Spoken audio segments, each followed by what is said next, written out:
Donc, je vais commencer à 9h32. Bienvenue déjà à ceux qui sont connectés. Donc, ce que je vous propose, c'est donc je vais essayer de laisser 5 minutes en fin de session pour pouvoir répondre à quelques questions. Si vous avez des questions, le plus simple, c'est de passer par le live chat. Et à ce moment-là, j'essaierai de les prendre un peu les unes après les autres et de tenter de répondre à vos différentes interrogations. Bon, je vous propose de commencer, il est 9h32, on verra si les retardataires se connectent. Donc la présentation, c'est de ce matin, donc le sujet, c'est l'identité au cœur du modèle Zero Trust. Donc Jean-Yves Rasset, je suis National Security Officer dans l'équipe de la direction technique et sécurité de Microsoft France. Donc l'idée, c'est d'aborder les différents sujets, donc avec une progression en disant, par rapport d'abord en parlant d'un sujet qui malheureusement, avec le nouveau confinement, correspond bien au moment. Donc c'est le télétravail et la sécurité périmétrique. Donc je vais passer assez rapidement dessus. C'est plutôt en termes d'introduction par rapport au Zero Trust et bien sûr au fondement de l'identité par rapport au Zero Trust. Après, on passera rapidement sur les possibilités donc de déploiement, puisque au-delà de simplement parler du Zero Trust et des principes, l'idée c'est d'être capable de commencer à déployer du Zero Trust avec une conclusion, donc les quelques éléments à retenir et bien sûr tout un ensemble de ressources pour vous permettre d'approfondir le sujet. Donc télétravail, donc première partie, télétravail, sécurité périmétrique. Donc bien sûr, là on est malheureusement en plein dedans avec les annonces d'hier soir. La première vague déjà a posé un certain nombre de problèmes. On va le voir que il y a des problèmes qui ont été pas uniquement techniques, donc là c'est surtout sur la partie technique bien sûr que je vais m'attarder. Un des éléments principaux, c'est les contraintes de scalabilité qu'on a eues au niveau des VPN. Donc là je vais y revenir un peu plus en détail. Bien sûr les menaces n'ont pas faibli. Il y a toujours des gens mal intentionnés qui vont profiter entre autres des vulnérabilités des VPN pour pouvoir s'infiltrer. Les problématiques également, les plus importantes, ça a été à partir du moment où on s'est retrouvé avec énormément de postes en télétravail, ça a été finalement d'être capable de les gérer et entre autres de distribuer les correctifs de sécurité. Donc c'est vraiment tout un ensemble de défis. On va voir comment ça a été géré, pris en charge, mais en retour d'expérience, il y a beaucoup de nos clients qui ont eu réellement des problèmes puisque au départ, le télétravail était quelque chose qui pouvait correspondre à quelques pourcentages d'utilisateurs et d'un seul coup, beaucoup de clients se sont trouvés avec des pourcentages nettement plus importants, voire la quasi-totalité de la population qui s'est retrouvée en télétravail. Donc pour parler du monde d'avant, alors le monde d'avant c'est le monde d'avant pour certains. Il y a quand même beaucoup de personnes et beaucoup de clients ou d'organisations qui heureusement ont commencé à évoluer. Mais dans ce monde d'avant, c'était très rapidement toutes les ressources sont à l'intérieur du périmètre de l'organisation. Donc ça c'était le point le plus important et tous les postes également à l'intérieur. Donc pour citer simplement des chiffres, on considérait avant que par rapport au flux réseau, on avait 80% des flux réseau qui restaient à l'intérieur de l'entreprise, donc qui allaient directement accéder à des ressources qui étaient à l'intérieur de l'entreprise ou dans le data center de l'entreprise, etc. Et on avait 20% des flux vers l'extérieur. Maintenant, c'est complètement inversé. C'est-à-dire qu'on va se retrouver avec plus de 80% des flux qui sortent du réseau de l'entreprise pour pouvoir accéder à des ressources à l'extérieur, entre autres avec l'explosion des applications SaaS. et, et finalement une petite vingtaine de pourcents qui correspondent à l'accès à des ressources internes. Donc tous les postes sont à l'intérieur, donc sauf, on l'a vu, quelques postes mobiles qui vont se connecter en VPN. Donc pour rappel, le VPN, finalement, c'est juste une extension du réseau interne, puisque même si le poste se connecte à travers Internet, vous créez un tunnel chiffré et après vous allez vous connecter directement à travers une passerelle VPN à l'intérieur du réseau d'entreprise. Donc c'est comme si vous étiez connecté depuis l'intérieur du réseau. Alors smartphone, tablette, il y a malheureusement beaucoup d'entreprises encore qui les ignorent ou qui les interdisent. Le cloud n'est pas dans le panorama. Bon, ça c'est quand même de moins en moins vrai, et la sécurité reste basée sur la défense et le réseau. Donc on est vraiment dans je dirais dans la vision qui prévalait dans les années 2000 et qui, chez certains clients, n'a pas beaucoup évolué, mais heureusement, d'autres ont commencé à avoir une vision qui est un peu plus proche de la réalité. Donc, si on regarde la réalité, donc les ressources maintenant sont principalement en dehors du périmètre, hein, entre autres le cas des applications SaaS. La majorité des postes sont à l'extérieur. Donc là encore, sans rappeler, je dirais, le discours d'hier soir de notre président, voilà, la crise sanitaire fait qu'on se retrouve en grande partie, enfin tous ceux qui le peuvent se retrouvent en télétravail. Donc ça a été un challenge un défi spécialement important pour nos clients, pour basculer lors de la première vague. Et puis j'en parlais un petit peu plus tard, savoir quelles sont les solutions qui ont été adoptées, puisqu'en fait on prévoyait bien qu'il y aurait une deuxième vague. Donc l'idée c'était de faire que les clients puissent s'adapter le plus rapidement possible à cette nouvelle norme.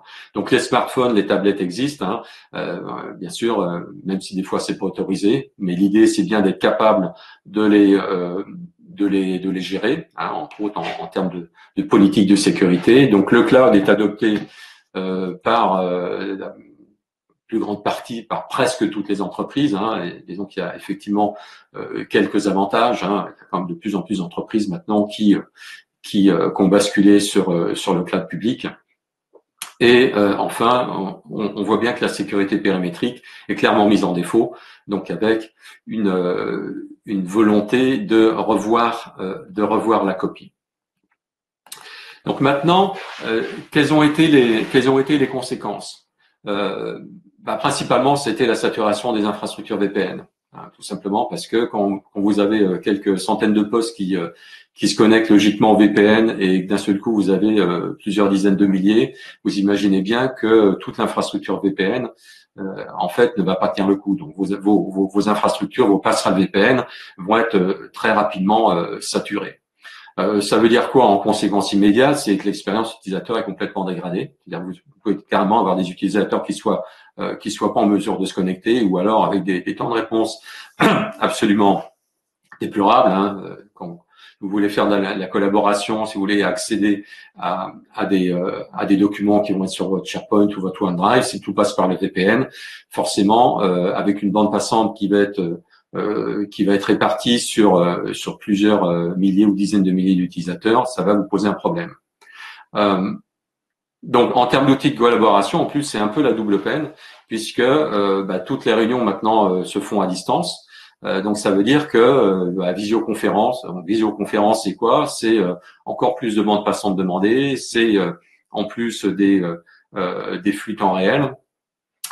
Donc là, vous allez vous retrouver avec des performances absolument lamentables si vous continuez à travailler en faisant passer tous les flux dans le VPN. Donc impossibilité d'accéder aux ressources internes, puisque de toute façon tout le monde partage le même tuyau, donc que ça soit pour ressortir après sur l'internet pour accéder aux applications SaaS ou pour accéder aux ressources internes, si tout passe par le VPN, vous tombez toujours sur le problème d'un goulot d'étranglement. Et le dernier, et pas le moindre, donc impossibilité de gérer les postes de travail. Tous les postes de travail se retrouvent à distance. La problématique, c'est vous n'allez pas pouvoir mettre à jour, déployer des applications, mettre à jour les applications, et pire, vous n'allez pas pouvoir distribuer les correctifs de sécurité alors que tous vos postes sont à l'extérieur. Donc maintenant, après ce premier tableau, je dirais un petit peu négatif. Également, quelles ont été les solutions? Donc là, je vous donne un peu un feedback. On a regardé comment les différents clients Microsoft, tous nos grands clients avaient réagi. Donc il y a pas énormément je dirais de solutions, de leviers. En fait, vous avez deux leviers pour pouvoir faire que les personnes puissent continuer à avoir des conditions d'accès en télétravail qui soient dignes de ce nom.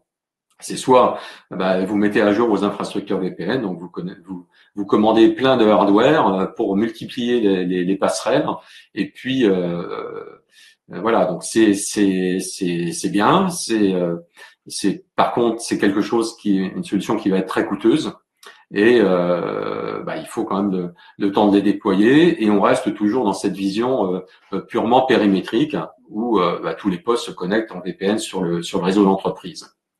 La deuxième solution, là je m'attarderai pas, mais je vous donne un lien dessus, c'est donc déploiement du split tunneling. Alors quand je parle du split tunneling ici, c'est pas réellement le split tunneling, je dirais que tous les responsables sécurité refusent de mettre en place, hein, le split tunneling quand je dirais dans son assertion normale, c'est tous les flux qui sont pas des flux qui concernent des ressources à accéder à l'intérieur du réseau de l'entreprise, sortent directement du poste de travail pour aller sur l'internet. Donc effectivement, ça peut poser des problèmes de sécurité puisque vous filtrez absolument rien du tout de ce qui vient d'internet et qui peut venir sur le poste de travail, tout ce qui peut être malware, etc. Vous vous fiez uniquement à la protection du poste de travail. Donc ça, c'est le vrai split tunneling. Hein. Donc, ce qui est préconisé et ce qui a été déployé par de très très nombreux de nos clients, c'est du full tunneling avec quelques exceptions. Donc le full tunneling, c'est-à-dire que par défaut, tous les flux passent par la VPN, sauf des exceptions que vous allez faire, par exemple pour des services SaaS. Et donc bien sûr, dans les technologies Microsoft, ça va être les flux, par exemple les flux Teams, qui sont en plus des flux temps réel et donc qui profitent directement du fait de pouvoir, excusez-moi, passer sur Internet et se connecter directement au service Microsoft, sachant qu'à ce moment-là, la sécurité, vous allez la contrôler directement en vous connectant donc au niveau du service. Donc ça, c'est quelque chose ce split tunneling avec exception qui a été déployé. Donc on a fait une étude interne.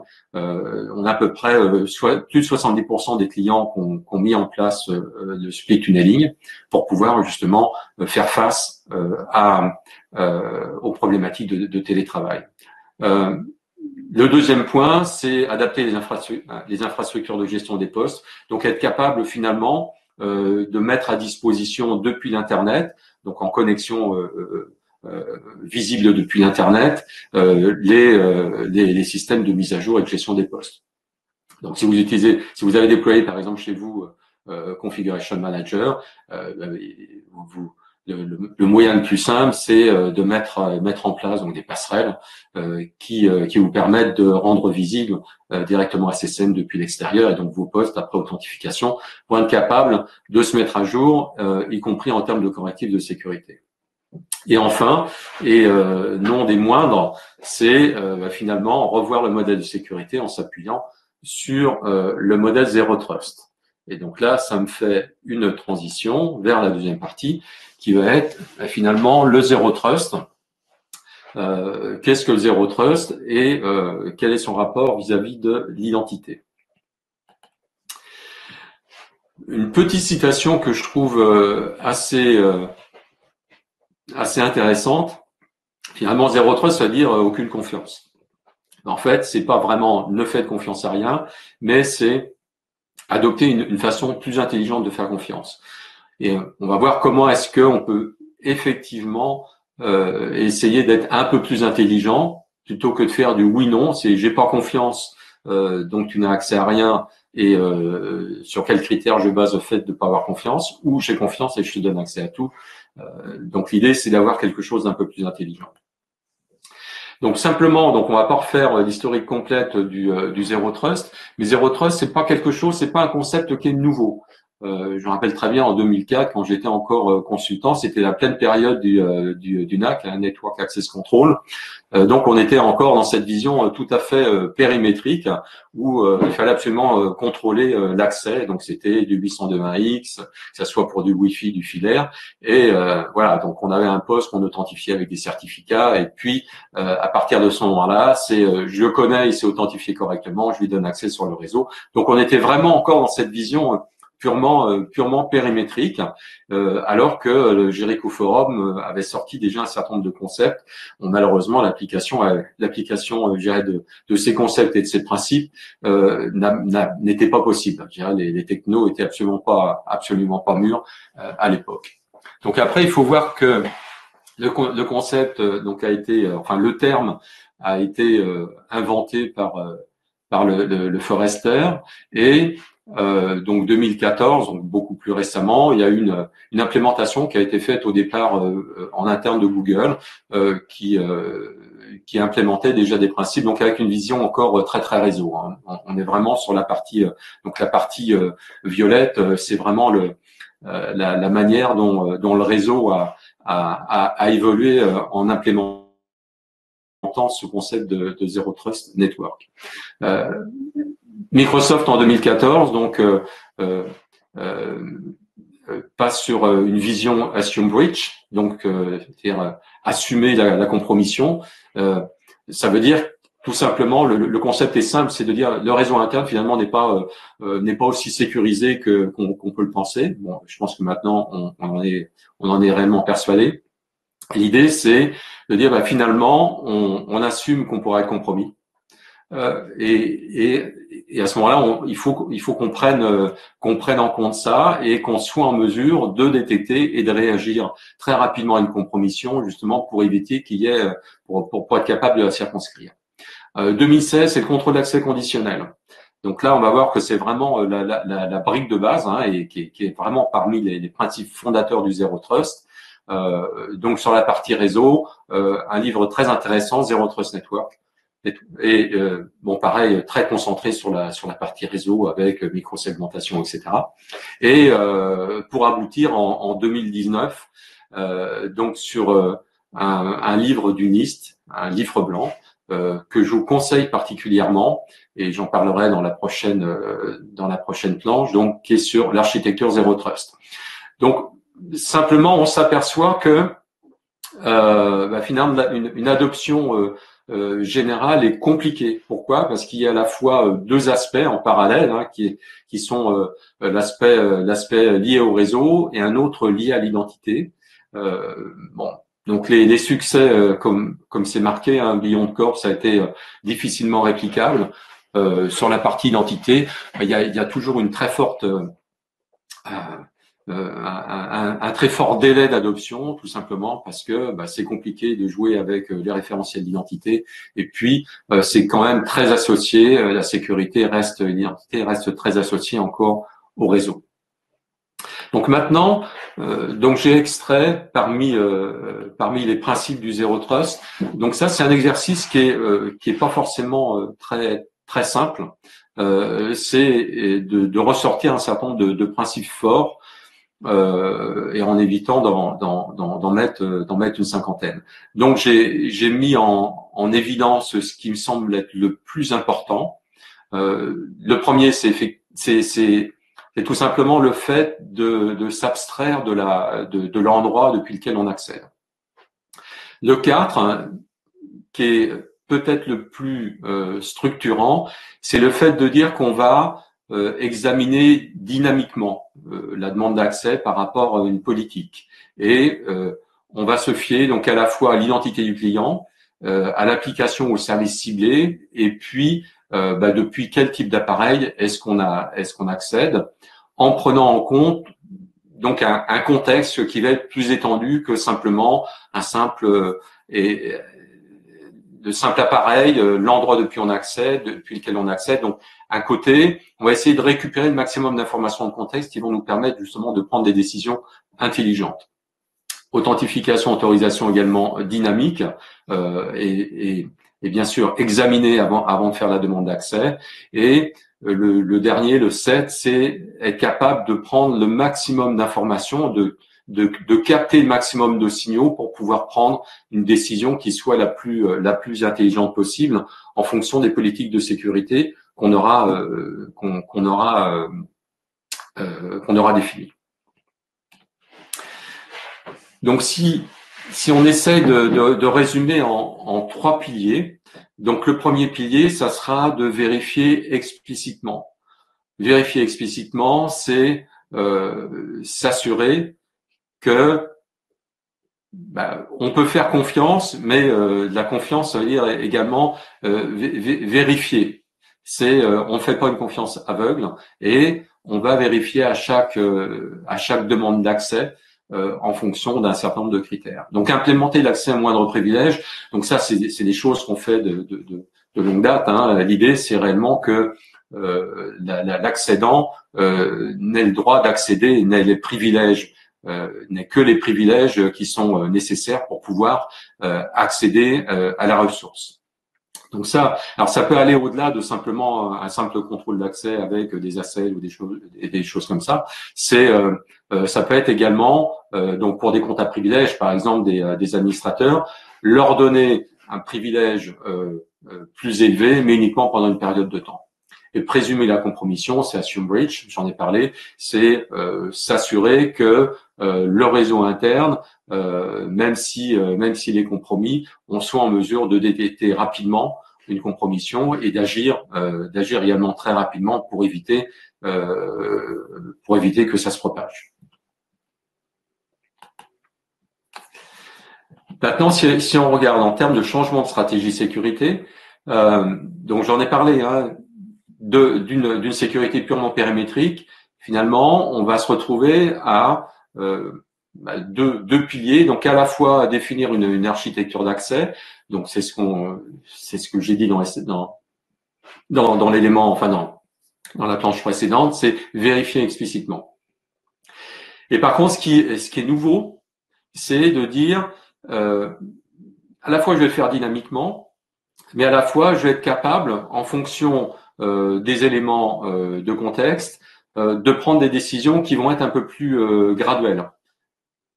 Par exemple, quand on dit augmenter le niveau de confiance, c'est-à-dire je suis dans un schéma où, par exemple, un utilisateur accède depuis un poste qu'il n'a pas l'habitude d'utiliser, donc ça veut dire être capable de déterminer que l'utilisateur accède depuis un nouvel appareil qui n'était pas l'appareil qu'il utilisait habituellement. Et de dire finalement, ça c'est quelque chose, un comportement qui peut être un peu suspect. Eh bien, pour pouvoir lui donner accès à son application ou à l'application ciblée, eh bien, je vais lui demander une authentification supplémentaire. Donc là, une authentification multifacteur. Je vais lui envoyer un SMS pour qu'il puisse compléter et m'assurer en fait qu'il est bien en possession du téléphone. Donc, type d'authentification multifacteur. Et après, je vais être capable aussi de limiter l'accès. Par exemple, dans un cas particulier, si j'accède depuis un smartphone, je donnerai un accès uniquement en lecture à un document. Alors que si j'accède depuis le PC de l'entreprise, bien j'aurai un accès en lecture-écriture. Donc ça, on est bien sur la partie sécurité. Et puis après, sur la partie productivité, pourquoi? Parce qu'il faut toujours avoir ce compromis entre les deux. C'est être capable de se dire finalement, je veux que mes utilisateurs puissent continuer à travailler correctement. Donc c'est à la fois donc travailler depuis n'importe où et puis être capable de travailler depuis n'importe quel appareil. Donc si je continue. Alors, citation du Gartner. Donc là encore, hein, en termes de, je dirais, la transformation numérique ou digitale, à inverser finalement le rôle du réseau de la sécurité. Enfin, le rôle, c'est pas le rôle, c'est la manière dont on concevait les modèles pour pouvoir basculer plutôt sur un modèle qui va être sur l'identité, basé sur l'identité et également les appareils.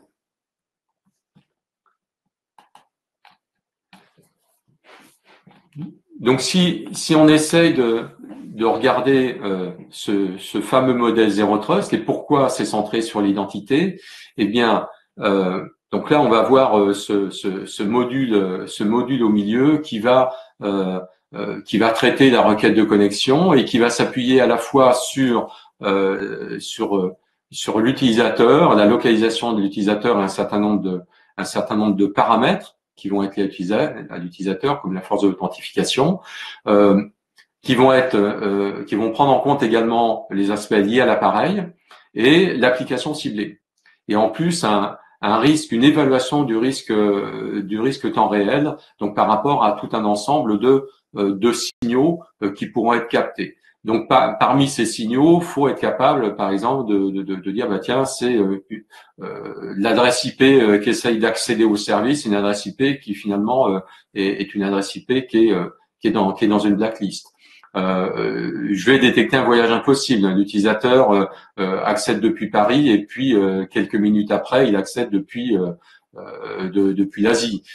Donc il y a tout un ensemble d'éléments qui vont devoir être vérifiés en temps réel et donc être engrangés pour définir un contexte qui va nous permettre après de prendre des décisions d'accès, donc des autorisations d'accès, donc en fonction d'applications ciblées et en fonction d'un certain nombre de politiques de sécurité. Et donc ces politiques de sécurité, c'est vous qui les définissez. Vous allez définir, par exemple, pour accéder à une application, il faut que l'utilisateur non seulement appartienne à tel groupe, mais également qu'il accède depuis un appareil qui soit géré par l'entreprise. Il faut que l'appareil soit en plus dans un état de conformité, c'est-à-dire qu'il ait l'ensemble des correctifs de sécurité, etc., etc. Donc ça, ce sont des politiques que vous allez pouvoir définir directement pour donner après les autorisations d'accès. Maintenant, si j'essaye de décliner ça par rapport aux solutions Microsoft. L'idée, c'est très bien Zero Trust, c'est très bien les principes Zero Trust. Hein, ce qu'on a vu, ça reste finalement du principe, mais faut-il être capable de le mettre en place. Et donc, il faut être capable d'utiliser un certain nombre de briques. Donc là, la brique principale, qui est, je dirais, qui est à la fois référentielle de l'identité et qui va vous permettre, qui va implémenter toutes les politiques d'accès, donc c'est-à-dire gérer le contrôle d'accès conditionnel, c'est Azure AD. Donc vous voyez sur la partie gauche. Et donc on voit bien qu'il y a à la fois l'utilisateur, et donc là on regarde quels sont les critères qui vont pouvoir être examinés, c'est-à-dire l'appartenance à des groupes, la localisation, les risques de cession, les risques sur l'utilisateur, etc. Et donc ce moteur central va être basé réellement à la fois sur l'identité et c'est lui qui va être capable d'engranger tout un ensemble d'informations et d'être capable de les traiter en temps réel. Donc, bien sûr, on s'appuie sur des algorithmes de machine learning pour pouvoir après prendre ces décisions. Donc, Microsoft Defender for Identity. Donc là, quand je parlais de la posture Assume Breach, donc assumer la compromission. Donc ça, c'est l'outil qui va vous permettre donc de vérifier par rapport à votre SI interne. Donc si vous avez Active Directory, donc j'ai bien dit pas Azure Active Directory, mais Active Directory, donc vous allez être capable de regarder quels sont les signaux qui sont délivrés par Active Directory de façon à être capable de vérifier, de détecter toutes les attaques qu'il pourrait y avoir sur des identités. Donc ça, c'est réellement le point qui est important. Hein. Je dirais dans cette vision purement Zero Trust, on n'oublie pas le fait que on reste sur des architectures hybrides, que vous allez avoir, on a toujours un SI interne, que ce sont des choses qui vont perdurer, mais qu'il faut être capable d'assembler de manière intelligente, de façon à couvrir les risques également sur le réseau interne. Donc, si on descend après au niveau de l'appareil, on a Microsoft Defender for Endpoint, donc qui va être capable, je dirais, de protéger, de détecter et d'assurer donc la réponse aux menaces sur les postes. Microsoft Intune, qui va être l'outil qui va vous permettre de manager l'ensemble de vos appareils, donc que ça soit des PC, que ça soit des appareils mobiles. Donc il faut voir que si vous avez de la même manière, si vous avez SCCM, Config Manager, vous avez possibilité d'avoir d'être capable d'administrer à la fois les postes internes, donc qui vont être gérés par SCCM, et les postes qui eux sont gérés par Intune de manière absolument homogène. Donc vous avez une intégration avec Microsoft Endpoint Manager. Donc si on regarde du côté droit, on voit qu'on va être capable. Donc là, si on va sur les applications cibles ou les services cibles, on est capable donc non seulement de protéger à travers l'accès conditionnel l'accès aux applications qui font partie des clouds Microsoft, mais également des applications cloud SaaS qui sont pas hébergées dans les data centers de Microsoft. Et en fait, il y a des milliers d'applications SaaS qui sont intégrées avec Azure AD, entre autres en termes de SSO. Et enfin, vos applications on-prem que vous allez pouvoir publier et qui pourront bénéficier également du contrôle d'accès conditionnel. Donc Microsoft Information Protection pour pouvoir détecter, classifier et protéger les applications sensibles, et Cloud App Security qui est la solution CASB de Microsoft pour être capable de lutter contre le Shadow IT et de protéger vos applications cloud. Maintenant, sur la partie déploiement, l'idée c'est finalement comment est-ce qu'on peut s'y prendre. Donc une première chose qui est intéressante, c'est d'être capable d'évaluer votre modèle votre niveau de maturité vis-à-vis du Zero Trust. Donc là, on a un modèle qui un outil qui est disponible et qui est gratuit, qui va vous permettre de faire une première évaluation, et surtout qu'à l'intérêt d'être capable de vous sensibiliser sur les différents principes et la manière dont vous allez pouvoir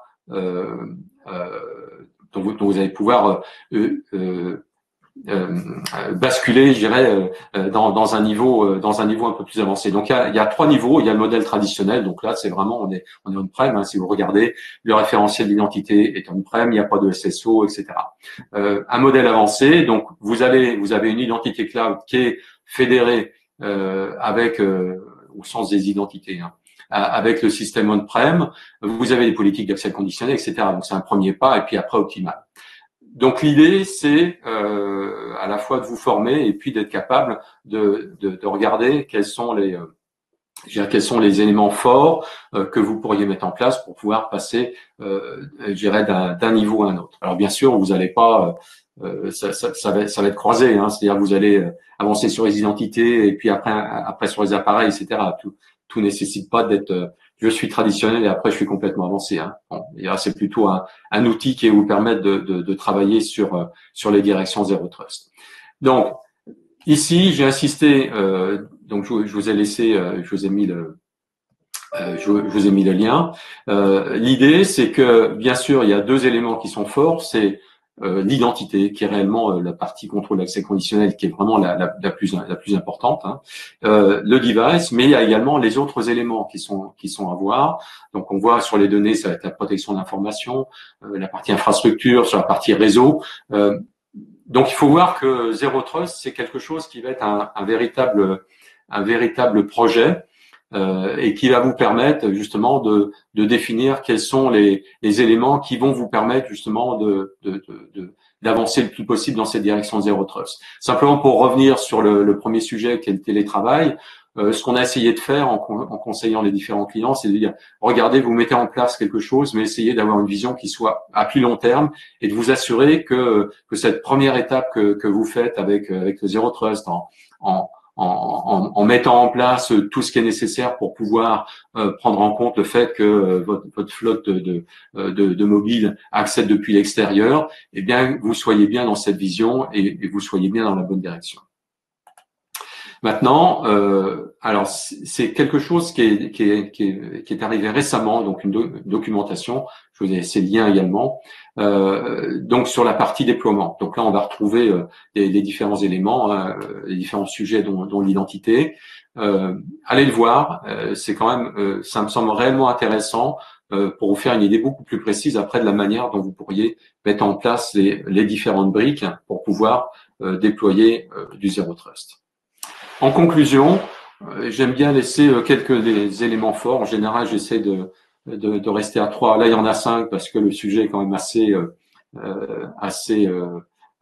étendu. Donc, si vous devez ressortir avec quelques points forts, donc la généralisation du télétravail a mis en évidence les limites du modèle périmétrique.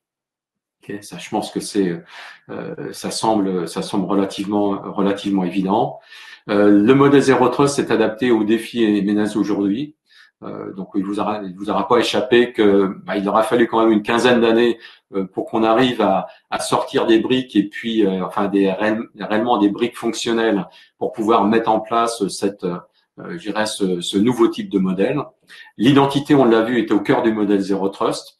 Hein, le contrôle d'accès conditionnel, le fait que vos identités soient réellement à la fois ce que vous gérez, mais ce qui est également le plus précieux et ce qui est le plus attaqué. Donc c'est vraiment ce qu'il faut absolument protéger et qui est vraiment au cœur des décisions de contrôle d'accès. Donc les briques existent, contrairement à ce qui était il y a encore quelques années. Les briques existent pour pouvoir mettre en place du Zero Trust. Donc rappelez-vous, il y a quand même deux directions qui doivent converger. Donc une partie qui, elle, est clairement basée sur l'identité, c'est plutôt ce que je vous ai présenté, puis une autre qui est plus sur le réseau, même si on pourrait dire que maintenant, le réseau, c'est quand même beaucoup l'Internet. Et c'est un vrai projet. Zero Trust, c'est un vrai projet. C'est une transition qui devra se faire par étapes. Et donc là, je fais référence, je dirais, aux outils qui vont permettre de regarder comment vous allez pouvoir déployer dans cette direction d'un modèle Zero Trust. En terminant avec des ressources, donc la page qui va vous guider sur tout un ensemble de ressources, c'est relativement simple à mémoriser. Ça sera ak.ms/0-trust. Le modèle de maturité. Donc bien sûr, vous allez pouvoir télécharger directement le PDF et donc vous aurez tous les liens qui vous permettront d'accéder à ces ressources-là. Des vidéos qui sont relativement sympas. Hein, c'est des petites vidéos d'une dizaine de minutes, mais qui rappellent les principes. Donc ça, c'est CISO Workshop Module. Et puis le Deployment Center, Zero Trust. Sinon, pour les principes et d'une lecture assez facile, c'est l'e-book Zero Trust que je vous donne également en référence. Donc j'ai terminé ma présentation. N'hésitez pas, si vous avez donc quelques questions, vous pouvez éventuellement les poser dans le live chat et j'essaierai d'y répondre. En tout cas, merci à vous, je dirais de m'avoir écouté. Donc 5 petites minutes si vous avez des questions, ou sinon vous pouvez nous rejoindre. Donc si vous avez si le cœur vous en dit, vous pouvez nous rejoindre également à salle de conférence, donc Microsoft. Logiquement, ça vous aura été indiqué. Donc si, je vois qu'a priori il y a beaucoup de merci, c'est gentil. Donc si vous avez des questions plus particulières, on peut rentrer un peu plus dans certains détails. Et bon. De toute façon, les présentations sont enregistrées. Vous pourrez les revoir après coup et vous pourrez vous adresser après aux différentes personnes de Microsoft si vous avez besoin d'avoir un peu plus d'informations. Surtout, prenez le temps d'aller voir les sources. Vous verrez, c'est très très riche et ça vous donnera vraiment énormément d'informations et sur tous les niveaux. Donc là, c'était vraiment une présentation au niveau 100, hein, simplement pour essayer de vous mettre le pied à l'étrier. Après, on peut rentrer nettement plus dans le détail, sur tout ce qui va être l'implémentation du contrôle d'accès, etc.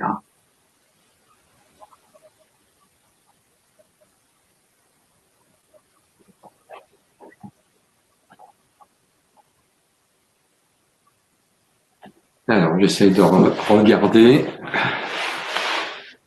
Alors, des références de clients qui ont mis en œuvre en France. Alors, moi, en termes de références, alors je pourrais pas citer les références, mais après, comme je disais, c'est plus une progression. Oui, donc on a des très grands clients qui sont vraiment dans cette direction-là.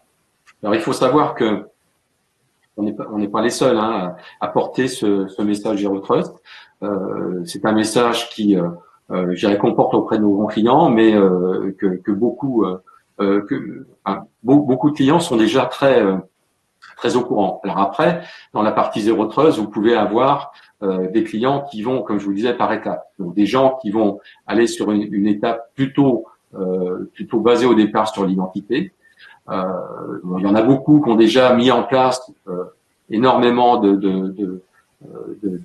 d'outils pour contrôler les mobiles. Donc nous, bien sûr, d'un point de vue Microsoft, c'est Intune, et donc avec les nouveaux les nouveaux outils, Microsoft Endpoint Manager. Et donc ça, c'était réellement quelque chose qui était demandé par les clients, d'être capable d'avoir une seule vision et une intégration entre SCCM et Intune.